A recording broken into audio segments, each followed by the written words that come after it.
Thanks for staying with us. You're watching TVC News at 7. Let's turn our attention now to the nation's capital, where the President of the Senate, Godswill Akpabio, says the tax reform bills before the National Assembly is a critical step forward in modernizing Nigeria's tax system for a more equitable distribution of the tax burden. National Assembly correspondent Joke Adisa reports.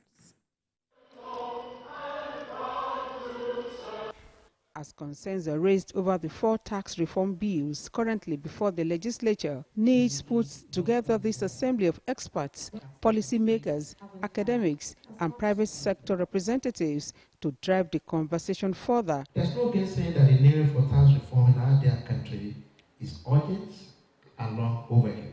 Tax reforms, contrary to the fears expressed by many, are designed to reduce the burden of taxation of all people by the government. The National Assembly says it will always amplify the voices of the people, as it promises not to betray the trust and confidence reposed in it. These bills aim to enhance efficiency, improve revenue generation, and ultimately build a stronger, more prosperous Nigeria for all. This roundtable affords the Presidential Committee on Fiscal Policy and Tax Reforms to answer questions and explain the benefits of the bills, especially on the VAT sharing formula, which has generated so much interest. And the argument like this is against the North, you're taking the VAT from the North and the South to Lagos, maybe some states will not be able to pay salaries. But the reality is that what we have today as the VAT distribution formula is itself inequitable.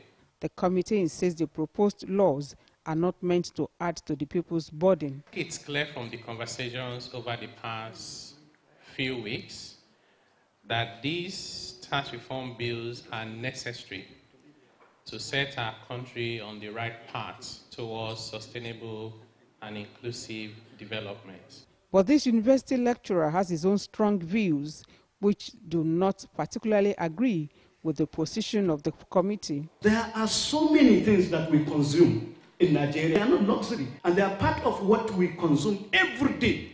So if you increase the VAT on them, who is going to bear the burden of that increase? The same common man. The outcome of the dialogue session is expected to translate to policy recommendations that will further give a bite to laws that prioritize the interest of the masses of Nigerians. Joke Adisa, TVC News, Abuja.